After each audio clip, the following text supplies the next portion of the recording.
Hey, good morning. So for 1B, we have to learn to take words and translate them into math. So if you consider math to be another language, that's going to help this out a lot. So we have to translate English to math and a lot of times math back into English. So first thing you might want to do is figure out some words here, like sum. What does sum mean? Well, if you did in 1A and looked at your vocabulary, sum is the answer when you add. So we know that we're going to add something. And twice something would mean multiply it by 2. So we know we're going to add two B's. You could put B plus B, but that equals 2B. Okay? And we're going to add 5 to that. Okay, so the sum of twice B, and 5. The quotient, and if you did 1A, you'll know the quotient is the answer when you divide, so there's going to be some division here. And we can write it that way, or we could write it this way. So the quotient of C and D is really just going to go like that, C divided by D or C divided by D. And it's important to use lowercase and uppercase. So remember what quotient is. Quotient is the answer when you divide, and lowercase c and lowercase d. All right. A raised to the 5th power. A turns out to be our variable here. And raised to the 5th power, remember when we talked about powers in order of operations? That means we're going to multiply A times A times A times A times A. And then increased means to add something. Increased by the product? What is a product?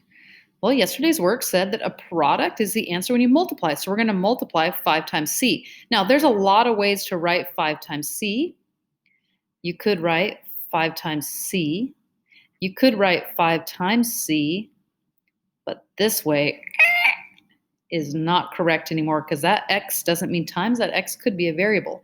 So you could have 5 times C this way, or you could have 5 times C this way, or the cleanest way is 5 times C, where the 5 is right next to the C. So the product of 5 and C is 5 times C, 5 times C. Okay, this is going to be a tough couple days here. We're learning some real 6th grade stuff. All right, so how about the quantity of A? So quantity of A means A plus B. Now, because this plus B came right after the quantity of A, that means all of that is going to be divided by 4. All of that divided by 4. Or you could put A plus B in parentheses, divide 4. I like this way better. All right, 10 less than means there's going to be something subtracting. And even though the 10 comes first, the 10 is what you're subtracting. So you're going to have something, and you're going to have 10 less than that. 10 less than something. And the something is the product, remember multiplication, of 15 and C. Or less cleanly, you could have 15 times C minus 10. This is the preferred way. Okay, let's try this. 5 times D. Oh, there's supposed to be a space there. Sorry.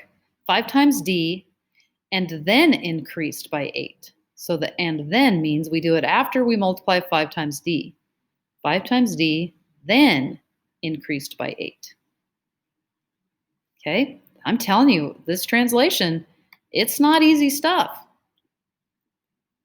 It takes a lot of practice. And guess what you're going to get in the next couple days? Ooh, I got to hurry. A number H is tripled. Tripled means times by 3. So 3 H's. And then decreased by 8. Decreased by 8. 15 less than. So we're going to subtract 15 less than the quotient of E and D. And then a number G is decreased by 5, then doubled. G decreased by 5, then doubled. Woo!